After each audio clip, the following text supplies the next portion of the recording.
Netizen na pareact sa nasabi nga pong post ni Jam Ignacio. Sa kanyang Instagram, sinabi niya na shout out sa taong hindi ako iniwan. Alam mo yan kung gaano kita kamahal. Mahal na mahal kita. Sa nasabing caption ay may photo ito ni DJ Jelly Au. Nagkaroon nga ng iba't ibang reaksyon ng mga netizen matapos nga na tila kumpirmahin ni Jam Ignacio na nagkabalikan na sila ng kanyang girlfriend na si DJ Jelly Au. Ito'y matapos ang viral na pambubugbog na ginawa noon nitong si Jam Ignacio kay DJ Jelly Au na humantong pa nga sa nasabing demandahan dahil siya ay binugbog ng napakatindi, halos magsara ang mukha at ang kanyang labi ay talaga namang sumabog. Hindi nga makilala ang mukha noon ni DJ Jelly Au. Galit na galit ang mga netizen at sinabi na huwag na nitong patatawarin o babalikan si Jam Ignacio dahil sa ginawa nito. Ang nasabi nga pong pagbubugbog na iyon, ibig sabihin ay pwede pang maulit. Makaraan ng ilang taon, narito nga ang naging post ni Jam Ignacio na pinagsisigawan na mahal niya at tila hindi nga daw siya iniwan ni si DJ Jelly Au. Ibig sabihin ba nito ay hindi natuloy ang nasabi nga pong demandahan.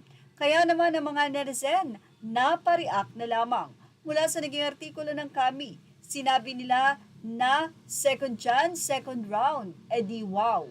Ay, GA pala, nabenta na, Gora pa din. Isa naman ang isa, hindi iniwan pero binugbog. Sa susunod, iihawin na yan, biro ng ilang netizen. Gusto daw niya ng rematch, di naman daw kasi masakit ang naging bugbog sa kanya. Bugbog daw yon ng pagmamahal.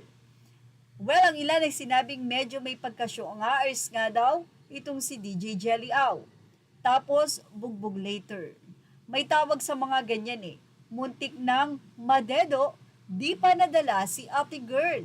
Ang bugbog, aber na, pero di pa nadala na kunako. Hindi bulagang pag-ibig, nakakakita. Well, sabi, ang sarap mo daw kasing saktan eh, kaya hindi kanya iniwan.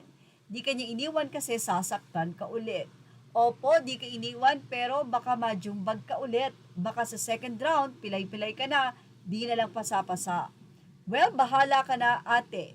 Tapos pag mabugbog, damay buong Pilipinas, say pa ng isang netizen. Well, nabugbog na, binalikan pa rin, kakaiba, ha. Apaka syunga nga daw, parang mauubusan ng lalaki. So, ibig sabihin po lahat ng nasabing komento ay negative. Marami nga po ang tila hindi nagustuhan ang pagbabalikan nila DJ Jelly Au at ng kanyang boyfriend na si Jam Ignacio.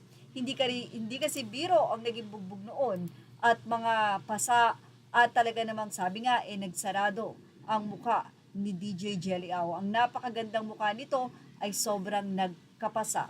Ganun pa man, pag-ibig, sabi nga, baka talagang mahal lang nila ang isa't isa. Well, ano masasabi niyo about dito? Ilagay na ang inyong opinion sa ating comment section. Images are all credit to the rightful owners. Thank you for watching Showbiz Now.